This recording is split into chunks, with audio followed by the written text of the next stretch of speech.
Hello दोस्तों, Dalip Hindi shorthand classes में आपका हार्दिक स्वागत है। दोस्तों, आज की डिक्टेशन दैनिक जागरण की संपादकीय डिक्टेशन है। डिक्टेशन की गति 60 शब्द प्रति मिनट होगी। डिक्टेशन स्टार्ट करते हैं 5 सेकंड बाद।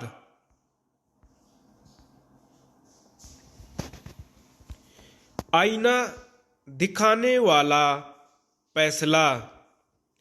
अदानी हिंडनबर्ग प्रकरण में सुप्रीम कोर्ट ने यह कहकर कांग्रेस और साथ ही उन तत्वों को बड़ा झटका दिया है जो इस मामले को लेकर अदानी समूह के साथ केंद्र सरकार को भी घेरने में लगे हुए थे कि सेबी की जांच में कोई खामी नहीं है और विशेष जांच दल गठित करने की कोई आवश्यकता नहीं।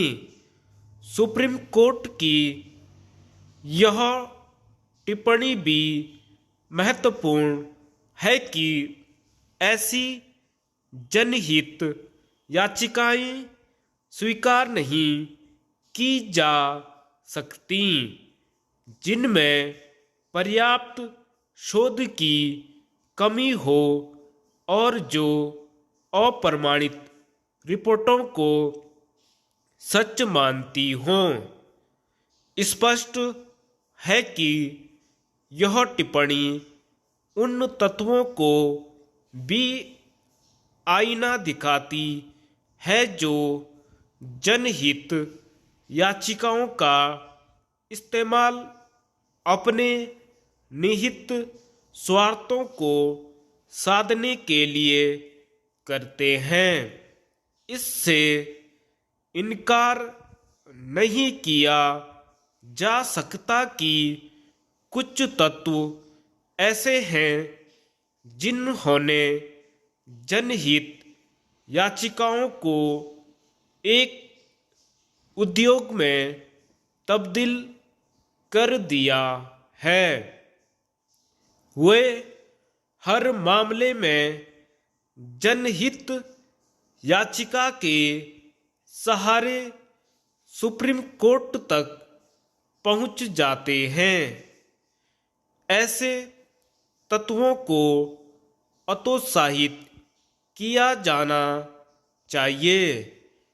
1 वर्ष पहले जब अमेरिकी शॉर्ट सेलर फर्म हिंडनबर्ग ने यह आरोप लगाया था कि अदानी समूह अपने शेयरों में हेराफेरी कर रहा है तो उससे केवल इस समूह को ही नुकसान नहीं पहुंचा था बल्कि भारतीय निवेशकों के अच्छे खासे पैसे ही डूब गए थे।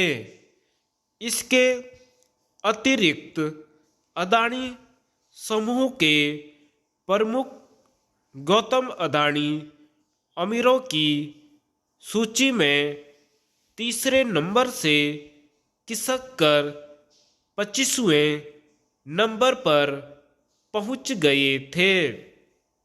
यह भी ध्यान रहे कि हिंडनबर्ग ने अदानी समूह की साख पर आघात कर अच्छी खासी कमाई भी कर ली थी।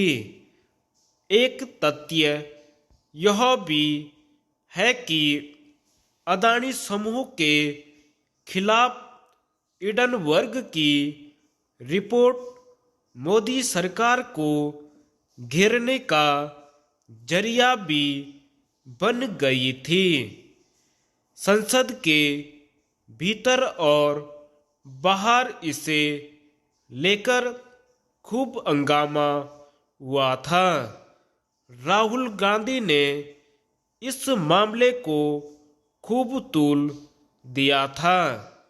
राहुल गांधी शायद ही कीचड़ उछालने की अपनी राजनीति का परित्याग करें, लेकिन इसकी अनदेखी नहीं की जा सकती कि गत दिवस जब सुप्रीम कोर्ट इस मामले में अपना फैसला सुना रहा था, तब लगभग उसी समय तेलंगाना के कांग्रेसी मुख्यमंत्री अदानी समूह के प्रबंध निदेशक से मुलाकात कर रहे थे।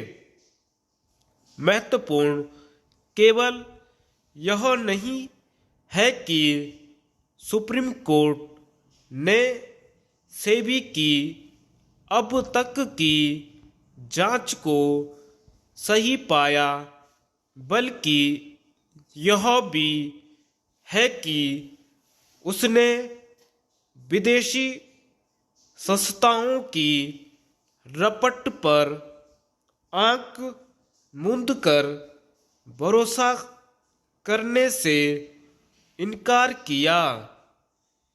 यह ध्यान रहे कि कुछ समय पहले उसने यह कहा था कि हिंडनबर्ग रिपोर्ट में जो कुछ कहा गया है उसे पूरी तरह सही नहीं माना जा सकता।